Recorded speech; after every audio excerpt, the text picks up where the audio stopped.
Hey, it's Dr. J. I'm back for part 2 of the graphing tips and using the graphing tool. So today I'm focusing on your homework 3.5.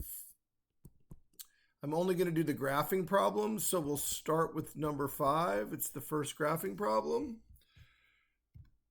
Looks like we have f of x equals x plus 1 squared. Say x plus 1 quantity squared. All right. So again, you want to look for the key feature of the function. And so the parent function, also known as a basic function or a mother function, is y equals x squared. Now, because the transformation, the plus 1, the x plus 1 is inside the parentheses. So we're going to start with the parent function, y equals x squared. Use the exponent. And we're going to shift the graph 1 unit. And remember, if it's on the inside, it's either left or right, and it's opposite. Inside is opposite. So we're going to shift this to the left 1 unit. So this plus 1 is a shift left. You could just memorize that. If it's inside the function or inside the parentheses of the function, whatever you see, if you see a plus, that means left. If you see a minus, that means right. You can just memorize that. That's probably the easiest way to do it. But there is an intuitive way that I mentioned in the video. It has to do with what happens to the vertex. Yeah, the vertex used to be 0, 0. And so you think to yourself, well, what would it take? What would I have to do to this function to get it back to equaling 0? And you would move it left, right? -1 plus 1 would put it back to being 0. You might want to have your handout handy if you don't have it already memorized. So we're using the quadratic function. F of x equals x squared, or as I have it listed here, y equals x squared. So you might want to have your table handy, your xy table. I don't memorize the whole table personally. I just use the same spread each time, -2, -1, 0, 1, and 2. And then the y values come from the parent. So that's going to be 4, 1, 0, 1, and 4, as we talked about in the introduction, part 1 of this video. All right, so we're going to shift left. Yeah, so left means we're going to subtract 1 from all of these x values. Now, subtracting is a little tricky with a table. I mean, you could just go and do the subtraction, but the way I do it is I add -1 to all of these. So I'm adding -1. It's kind of sloppy, but I'm adding -1 to all of the x values. That's -1 plus -2. I know it's a little sloppy here. And that's -1 plus -1. Okay. And then I transform this to get my new table. Oh, can I squeeze my new table over here? My new table. So I've got -3 and 4. Notice the y values didn't change. I've got -2 and 1. Again, the y value didn't change. Here's the new vertex, -1 and 0. Make sure I plot that one first. That's my vertex.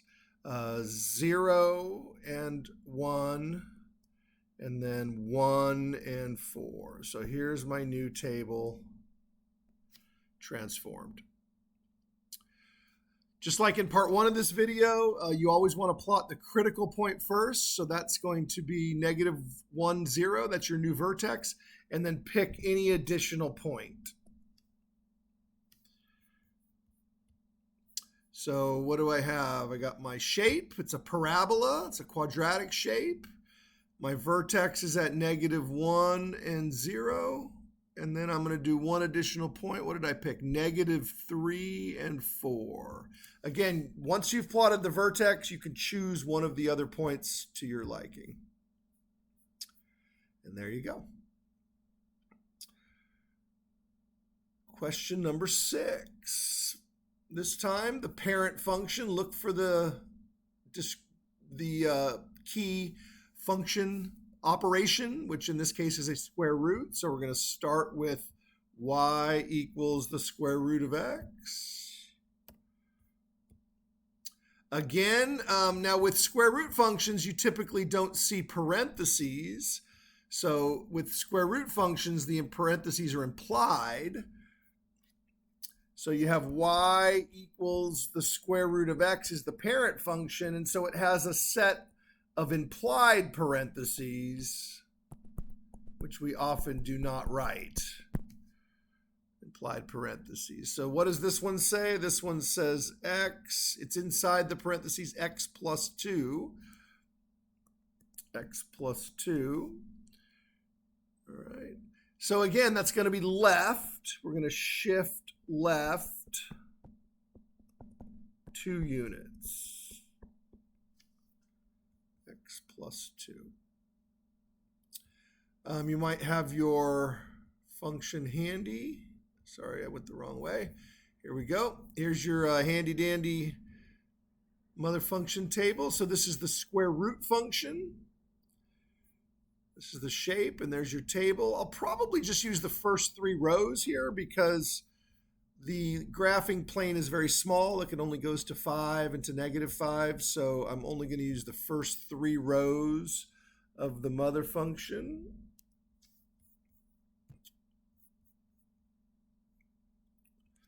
So 3 rows. I got x and y, 0, 0, 1, 1, and 4, 2. And I'm going to shift left 2 units. So I'm going to add -2 to all of the x's. Again, I like to add negatives. If you prefer, you can just subtract. But be very careful, because one of the common mistakes with subtraction is, and it's very common, is to go like this.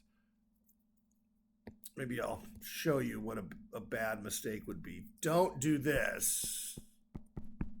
Don't go 2 minus, 2 minus, 2 minus.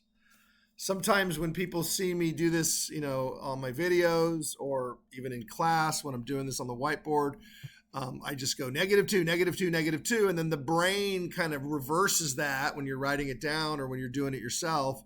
And when your brain reverses it, if you go 2 minus, 2 minus, that's not going to work. You don't want to do that. So you have a choice. You can subtract. But if you subtract, you better do it the right way. I prefer adding. That's a 4, right? Yeah. So I prefer adding -2. It just makes it a lot cleaner.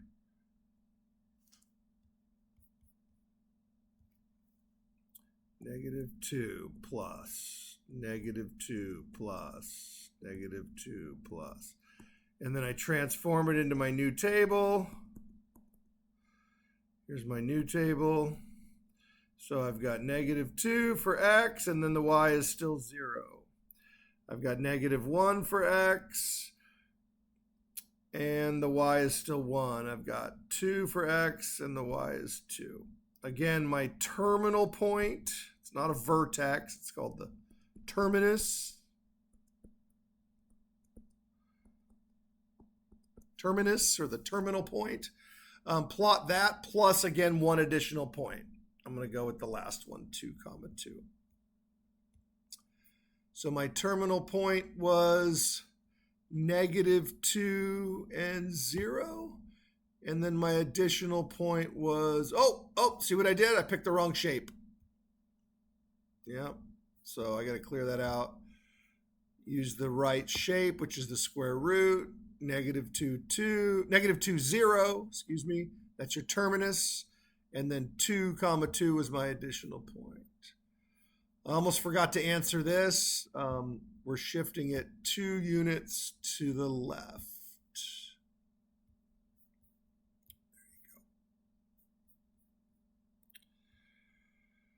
All right, this next one is absolute value.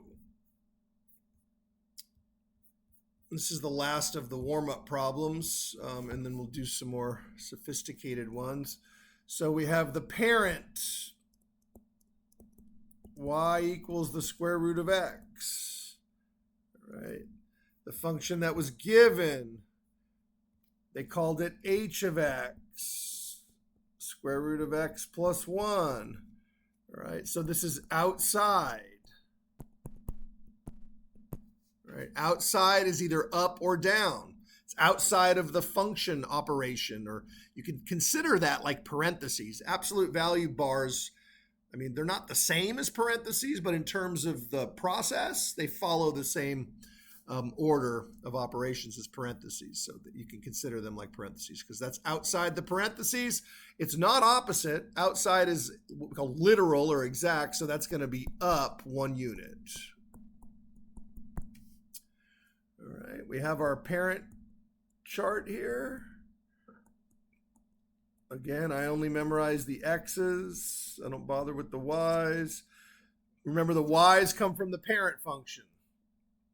So y is the absolute value of x. So it just turns all of these numbers positive or non-negative, I guess, because 0 is neither.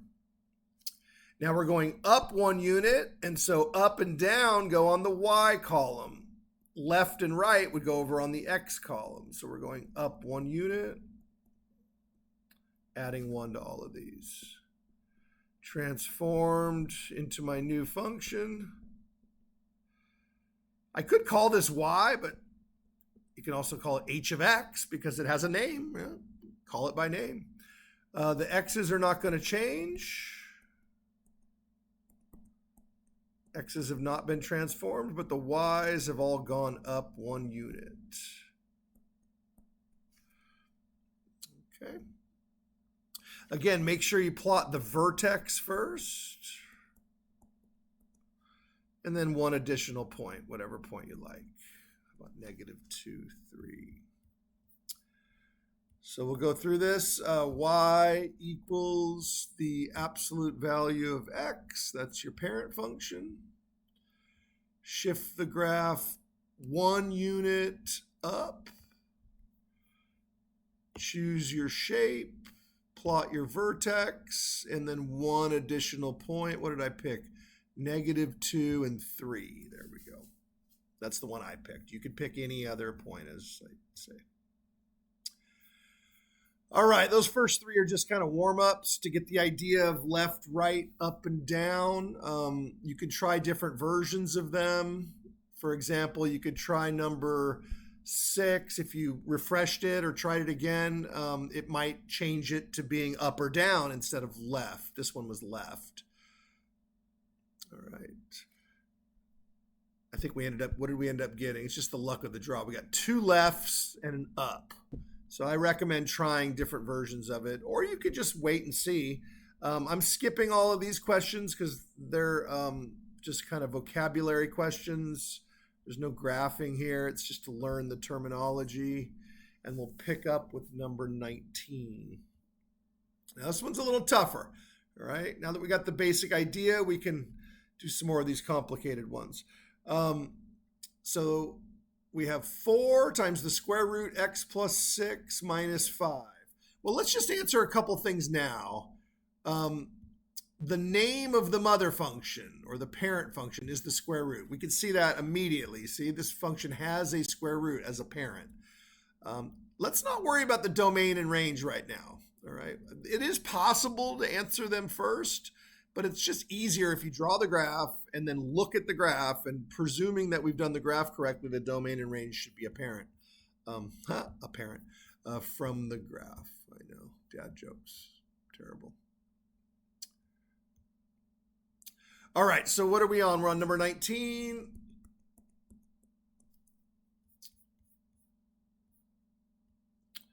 4 square root x plus 6 minus 5. 4 square root x plus 6 minus 5. Oop, minus 5.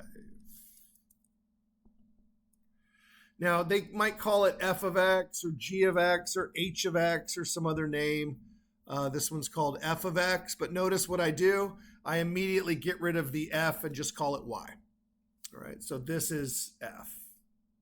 Y is f of x.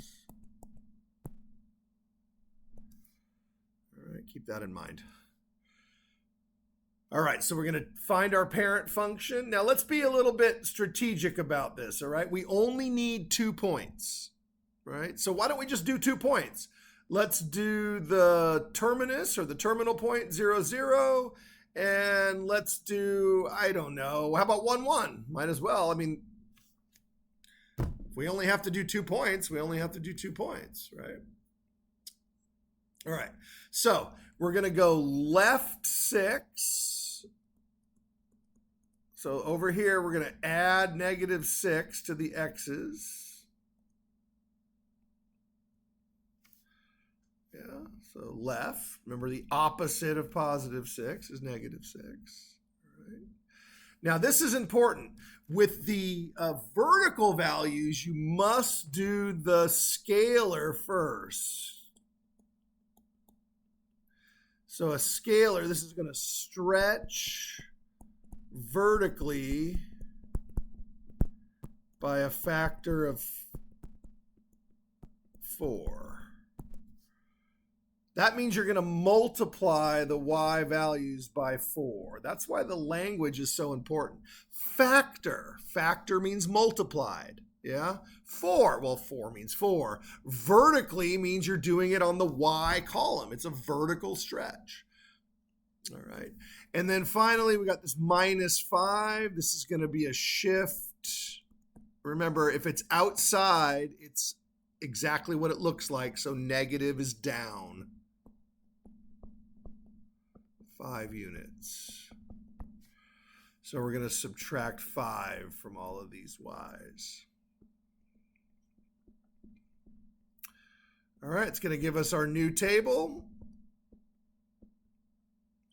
Negative 6 plus 0 is just negative 6. Negative 6 plus 1 is just negative 5. So those are our new x's. I'm not even doing the rest of the table. And then our y's, 0 times 4 is 0, and then minus 5 is minus 5.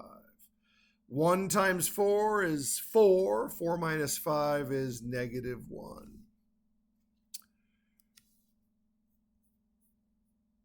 All right. So we're going to start our terminal point. Make sure we pick the right shape. So the mother function is square root. We're going to start at negative 6 and negative 5. So right there. And then we're going to do negative 5 and negative 1 right there.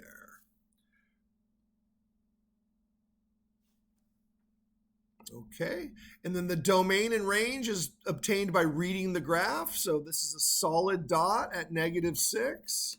So that's going to be closed, negative 6, comma, infinity. All right, you always read domain from left to right. I guess on my screen, what's left to right? This way. From left to right. And then you read range from the bottom to the top. So from the bottom to the top. So we got closed at negative 5. That's the y value. And it goes up to infinity. It goes off the screen all the way up to infinity. There we go. All right, how about this one? H of x, number 20.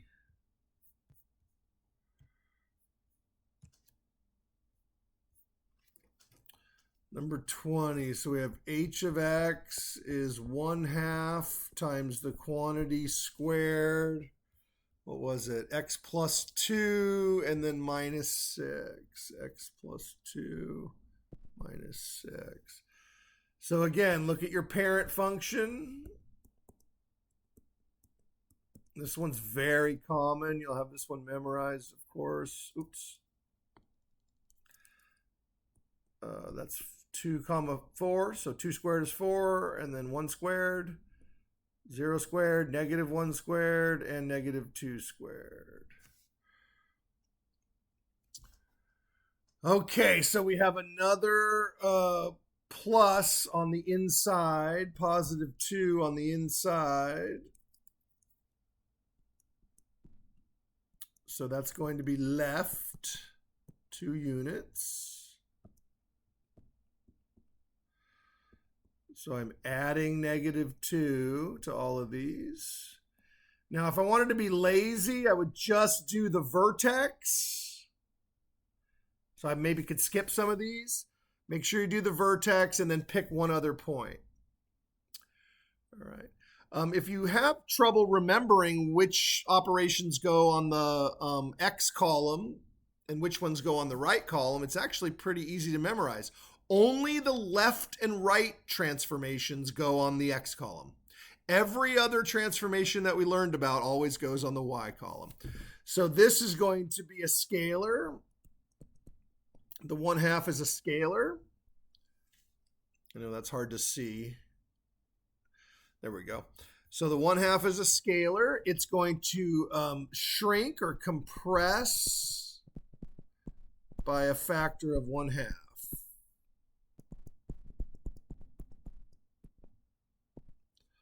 All right. So that means we're going to multiply all these y's by 1/2. Well, look, I don't really want decimals, right? So I'm going to skip these guys. Only because I don't like decimals. It's not that there's anything wrong with decimals. It's just we've noticed that graphing them is not always easy. There might be a case where we cannot avoid decimals, and then hopefully the graphing plane will allow us to plot it. I'm working on modifying a lot of the more complicated questions so that you can do decimals at some point. But let's just try to avoid them in this lesson here today. So we're going to multiply this by 1/2. Just pick a row. I guess I'll just go with the top row. All right. If you want, you could also do the bottom row. It doesn't really matter. You're only going to be able to pick one of them anyway. Okay, and then you're going to go down 6. So subtract 6, subtract 6. Oh, don't forget to do the vertex as well. I almost forgot the vertex. 0 times 1/2 minus 6. And that's going to give us our new table.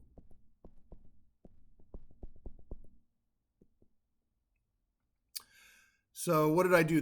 I did the middle row, the vertex. So that's going to be -2 plus 0. That's my new graph. -2 plus 0, and then 0 times 1/2, which is 0, and then minus 6. So -6.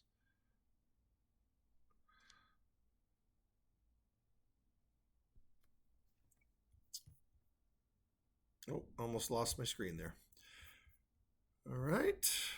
We all good there? Now pick one other row. I'm just going to go with the top row.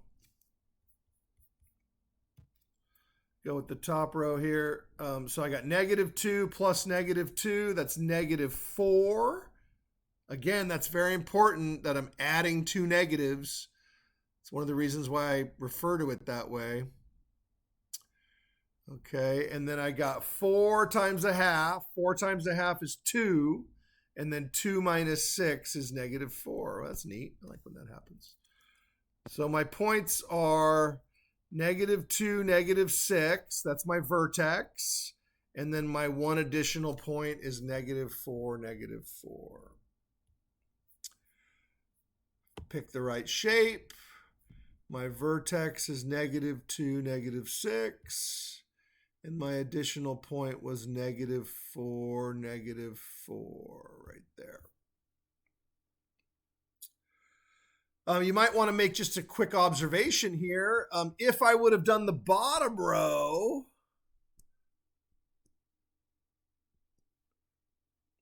it's not really, doesn't have any place to fit, but it'd be right here. -2 plus +2 is now 0 for the x. Yeah. And then 4 times 1/2 is 2, and 2 minus 6 is still -4. So you might notice the y values on the top and the bottom row are always the same. Yeah, that's because the graph is symmetric. And so there it is right there. You can see it, negative 4, 0. So if I would have chose that point, it would give me the same graph, negative 2, negative 6, and then negative 4, 0. That graph is equivalent. I'm sorry, 0, negative 4. I said it backwards. 0 is the x and negative 4 is the y. Again, domain and range can be obtained by looking at the graph. It goes infinitely far to the left, and it goes infinitely far to the right. And even though you don't see it going to infinity, you just have to imagine that it's getting wider and wider and wider and wider. So, it's going towards negative and positive infinity.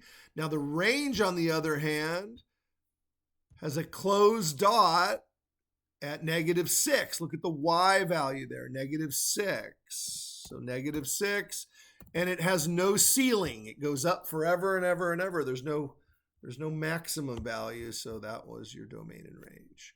Oh, I forgot to select the parent function. See, it gave me partial credit. So the parent function, be careful, is quadratic. Gives you another chance to get full credit.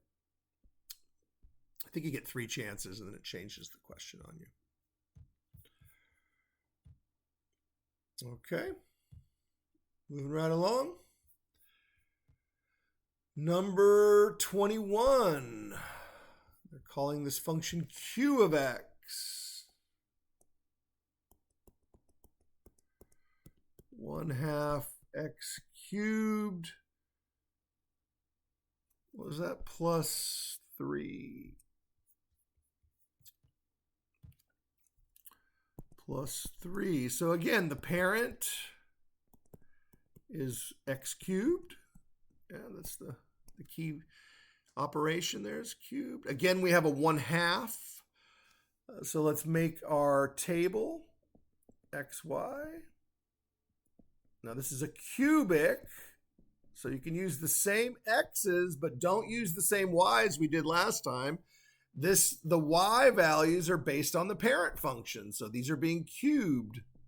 So that's negative 8, negative 1, 0, 1, and 8. All right. Notice there's no parentheses. Yeah, so there's no horizontal shift. So that means your x values are going to stay exactly where they are. So all of the transformations are going to go over here on the y column. So you're going to have another scalar of 1/2. Do that first. Always, if there is a scalar, do it first. Multiply by 1/2. Again, I'm going to skip the ones because when you multiply 1 times 1/2, you get a decimal or a fraction, and I'm trying to avoid those if I can. So I'm just going to do the top row and the bottom row, and then the middle row is called the inflection point. So we call this point here. Okay, and then I'm going to go up 3. So plus 3, plus 3, plus 3.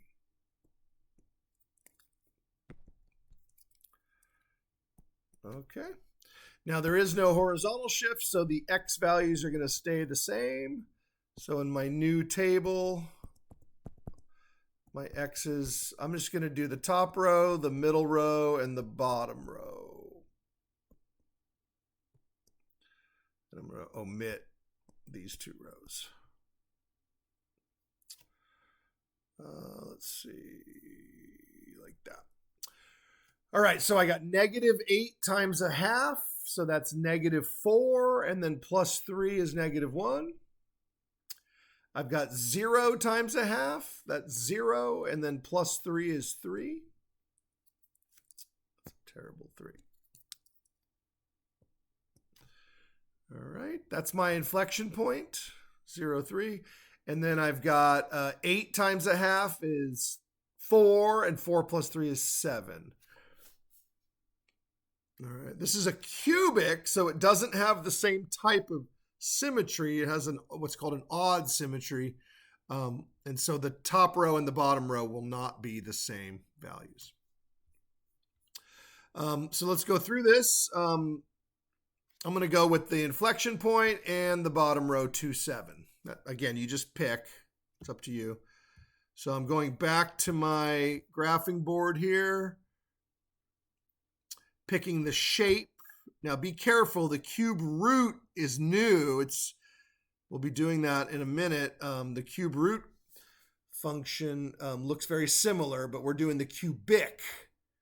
Those ones have very similar names. So this is cubic. I'm going to do domain and range last. My inflection point was 0, 3. So right there, 0, 3. And then we chose 2, 7. There we go. You might want to memorize this one. I mentioned this in part 1 of the video. The cubic function has what's called an inherited domain and range, right? It inherits it from its parent function. So you don't have to calculate the domain and range. It's exactly the same as its parent. Remember the catalog here? There's the parent function. The domain and range are the same. A lot of the domains are inherited. Ranges are not always inherited. I recommend drawing the graph and looking at it carefully. You can see that the range is negative infinity to infinity from looking at the graph. It's the domain that you might mistake. You know, some people will put in some actual numbers for the domain, but don't do that. It's negative infinity to infinity.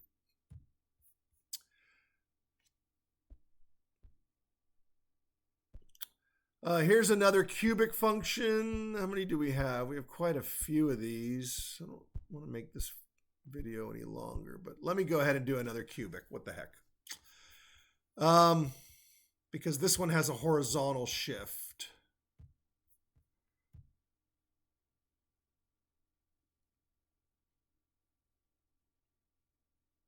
So this one is called, Q of X again. Is that not a coincidence? It's the same name. Yeah. Again, it really doesn't matter. So Q of X, X plus 3 cubed plus 2. If you don't mind, I'm just going to write it this way. X plus 3 cubed plus 2. It's certainly much easier to write Y than it is to write Q or F or G or whatever. Okay, remember, we just did this parent function. So the parent function is X cubed.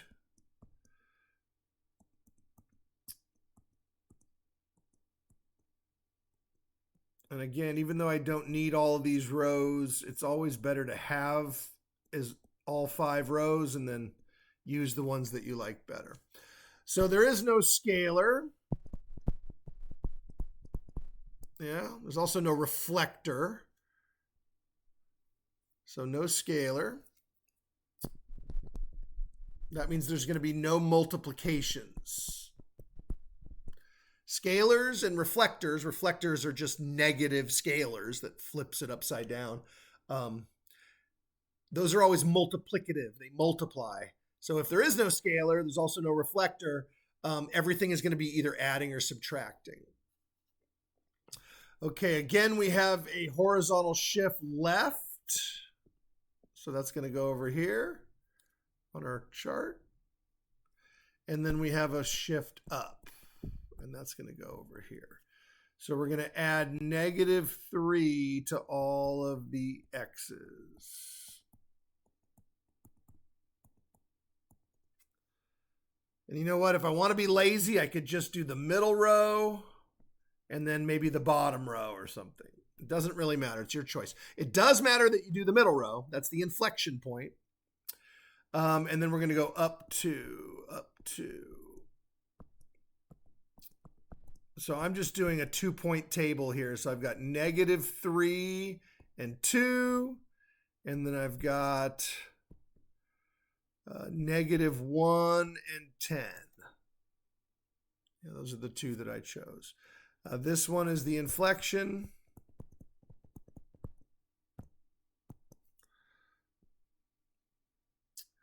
So I'm going to plot that first. Right.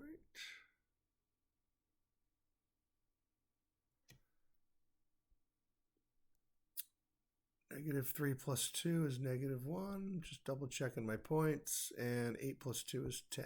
And this is my additional point. So we'll come over here. We'll choose the shape. Negative 3 and 2. And negative 1 and 10. Just barely fits on there.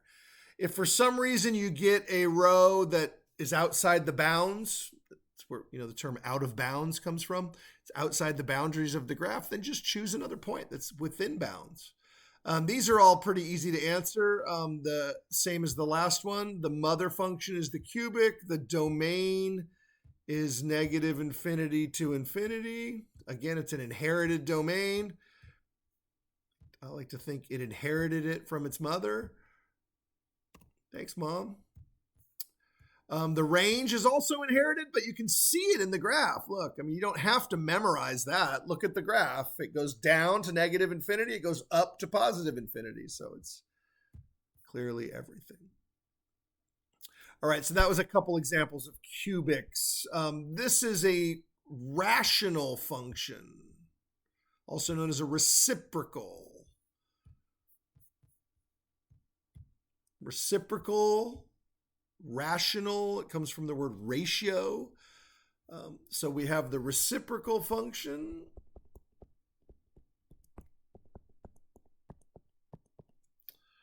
Right. And again, you might want to have your handout handy. This one's one of those trickier ones. So it has the asymptotes. So there it is, the reciprocal function.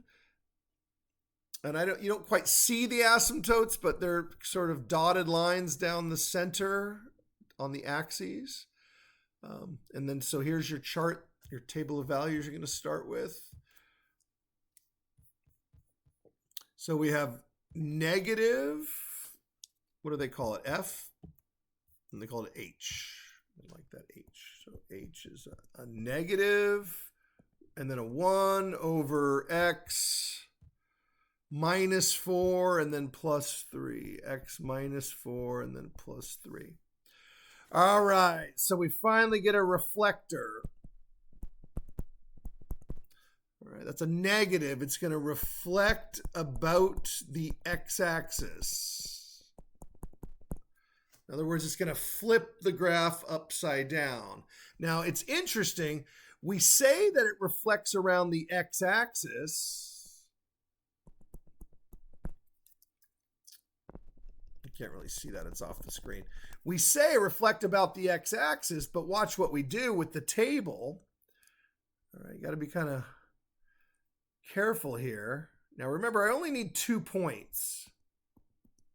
All right, and the rational function, the reciprocal function, it has a lot of fractions. So let's go with the center row, which was 0 and dne. That's going to be the asymptotic or the asymptote lines. And then let's go with the other row, which was 1, 1. All right. Or if you like, you can do negative 1 and 1. Excuse me, negative 1 and negative 1. All right. Just double checking here from my catalog. I'm going to avoid all of these fractional values. Not that there's anything wrong with them. It's just I don't know if the graphing tool is going to allow me to do that. So I'm using the center row here, 0 dne, and then I'm using the negative and the positive. I think I have it backwards, but it really doesn't matter. I might as well be consistent, though, since you're just learning this. So.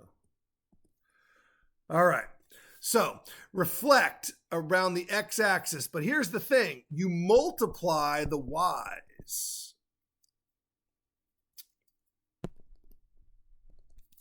You multiply the y values by negative 1. Okay. For the dne, you can just consider that 0. I know that it doesn't really exist. I don't want you to write 0. Well, it's better to write dne. But in your mind, just think of that row as being 0, right? It just makes it easier to think about. So that's our reflect about the x-axis. Multiply the y's.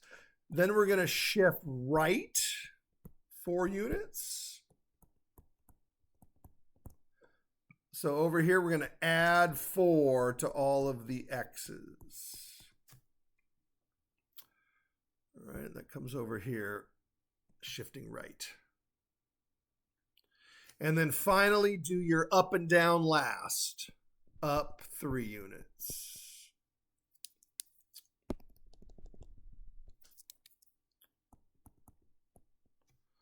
Up 3 units. All right, so we're going to add 3. It's very important that you don't add the 3 and then try to multiply the -1. That can cause a lot of problems. Let me shift that up a little bit so you can see it a little bit better. Okay, I'm going to get rid of this. It's in my way. All right, so here's my transformation. And now I want to make a new table.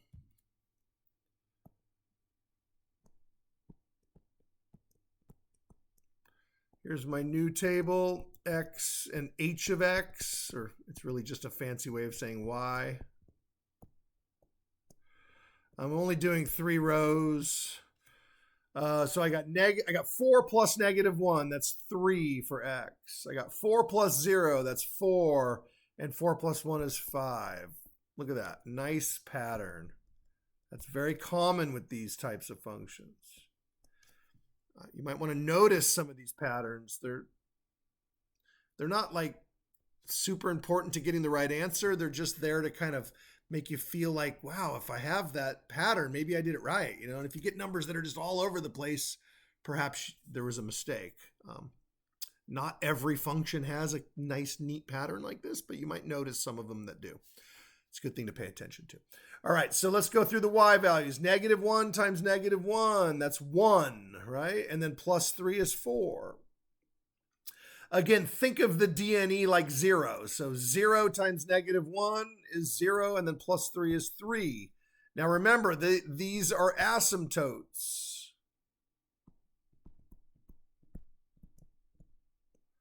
All right, those are going to be the dotted lines. And then the last row, -1 times 1 is -1, and then plus 3 is 2.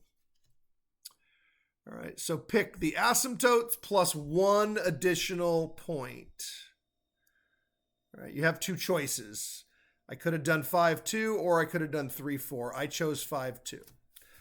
All right, we'll go back to our graphing plane here. Pick the right shape. This is the only one that has asymptotes, so you can see the dotted lines there.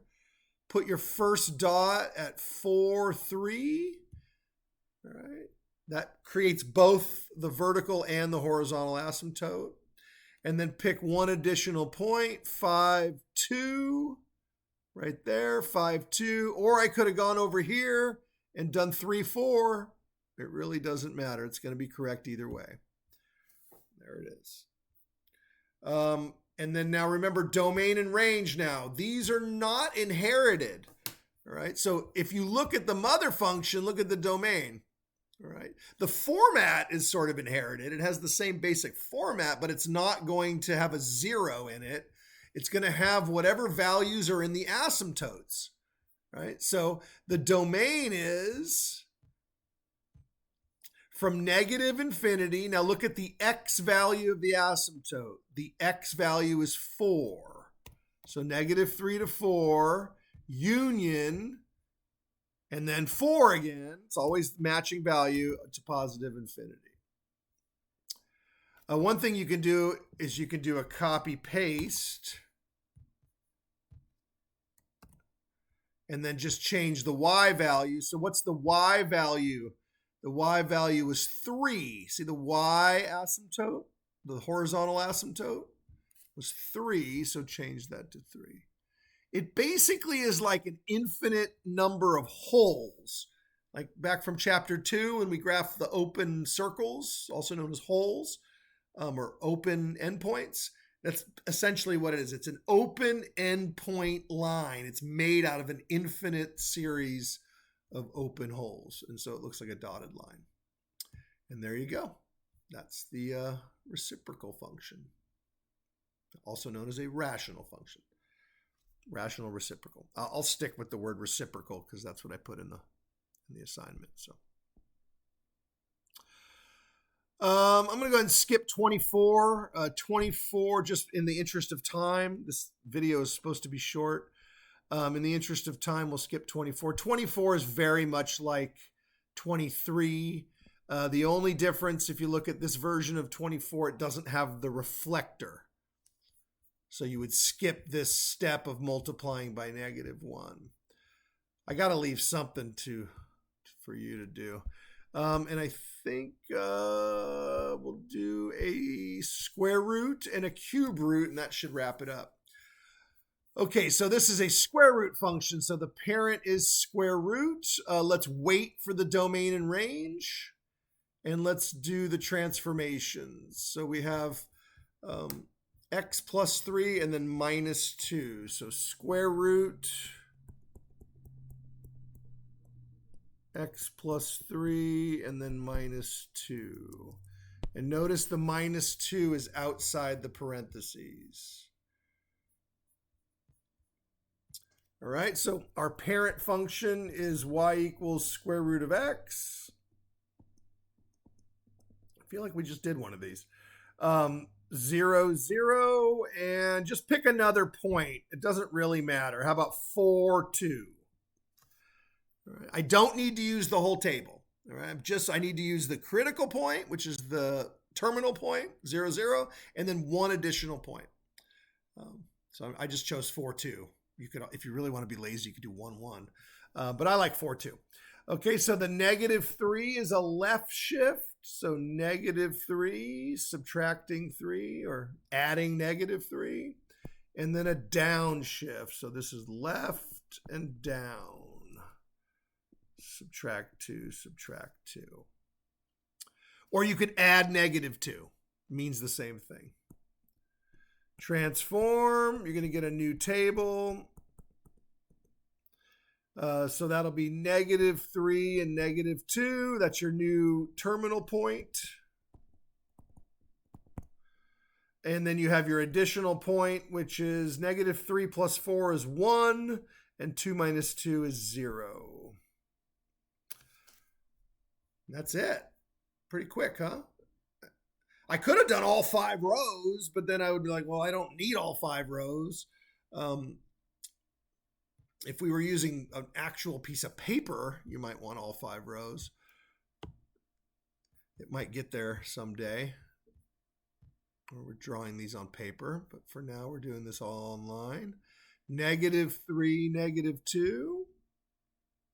Yeah, -3 is x, -2 is y. I picked the right shape, square root shape, and then 1, 0 right there. Again, domain and range for the square root function are not inherited. If you're catching on, the reciprocal function and the square root function do not inherit their domains. All right. In other words, they have to create their own domain, or you have to create it by looking at the graph. So the domain is the x values. So it starts at -3 and goes to infinity. It goes all the way to the right. The range, well, where does the range start at? The range starts at -2. Oops. -2, and also goes to infinity. And again, you might not see that the range is going up to infinity, but as it leaves the boundary, as it gets out of bounds, it goes up, up, up, up, up, forever and ever. There we go. And finally, this is the newest one. This is the cube root function. Cube root, there it is, not cubic, but cube root. The cube root function is been recently added to this program. I'm really excited about that. I only had time to do one of these, so we'll do domain and range in a minute. So the cube root looks like it's relative. Its inverse is the cubic. So keep those separate. I kind of have them separate on purpose here. The sideways one, it's kind of like almost looks like the letter S. Some people refer to that as a lazy S. All right, so for the cube root function, this is one that we might want to look at our handout for a minute. Just a real quick peek at it. It's next to the cubic. I have them on the same page. I do this on purpose because if you memorize one of them, perhaps the cubic, then you get the cube root for free. Just notice the x and y's are reversed or inversed, if you like. So the x becomes the y becomes the x, and the graph is the same shape. It's just been reflected. Yeah, so it's pointing in a different direction. All right, so we're using this one, the cube root function.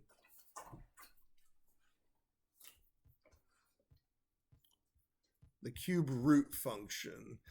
All right, so what do we got here? 2 times the cube root of x minus 5. Are they calling it f?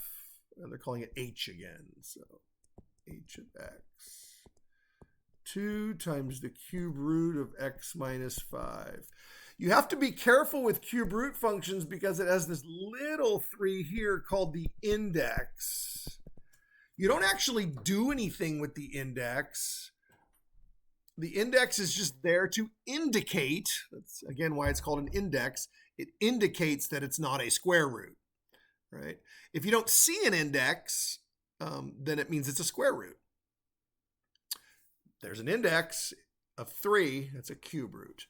And there are other roots we might talk about later, 4th roots and 5th roots and such, but for now we're just doing square roots and cube roots.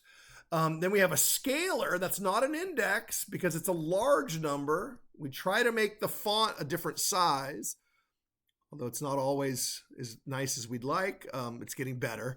So you should notice the fonts are different sizes. The larger font is the scalar and the smaller one is the index. So we're going to take our mother function table here.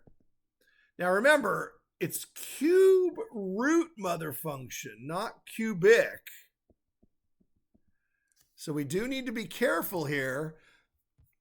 The x and y values are reversed. The y is -8. Excuse me, the x is -8. I said it backwards. The y is -2. It's the reverse x and y from the cubic that we did a minute ago.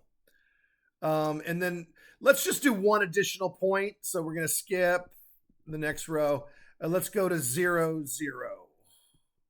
That would be our inflection point. And then we can skip the rest of the points. I know this video has already gone on longer than I wanted it to. So we're just doing 2 rows. I'm going to do the top row, -8, -2, and then I'm going to do the middle row, 0, 0. All right, the scalar. Scalars are always multiplying the y values. All right. Do that first. And then -5 is a right shift. So over here, we're going to add 5 to the x's. All right, and then we're going to get a new table of values. All right, this is our new.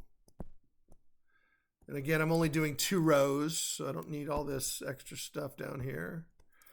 Let's do the bottom. Let's do this row first. This is the middle row of the table. So that's going to be 5 and 0. That'll be our inflection point. Make sure you plot that first. And then I'm going to do 5 plus -8 is -3. And -2 times 2 is -4. Make sure you plot the inflection point first. Inflection. Okay. Back to my graphing board. 5, I'll pick the shape. So cube root right here. 5, 0 right there. And -3 and -4 down there. So look, we call that a lazy S. Yeah. Domain and range are again inherited. These cube roots and cubics inherit their domain and range. That means it does not matter what you do to them. It does not matter if they've been transformed or not. The transformation does not change the domain and range. And again, you could just memorize that if that's what you're into, or you could just look at the shape. Yeah, it's going forever left. That's negative infinity. It's going forever right. That's positive infinity. It's going forever down. Yeah, although you might not see it on the screen, it is going down forever. Once it gets out of bounds, it'll go down, down, down, and keep going down. And it's also going forever up. So the domain and range should be understood, hopefully memorized in some cases, but also you should be able to read them off of the graph. So that's it for the graphing. We're going to do more in 2.6, but I hope that this demonstration at least made it more clear how to use the tools, which points are critical to plot first, and which shape you're using, and a quick run through all the different transformations that you've seen in my lecture videos for 3.5. 3.5 is quite a large section, which to you means it's important, right? If I put 40 questions in the homework, that means it's one of the more important sections of this chapter. So I hope this was helpful. I'll be in my normal office hours on Zoom. If you have any questions, check Canvas for the link. And until we meet again, this is Dr. Jordan. We'll see you on the internet.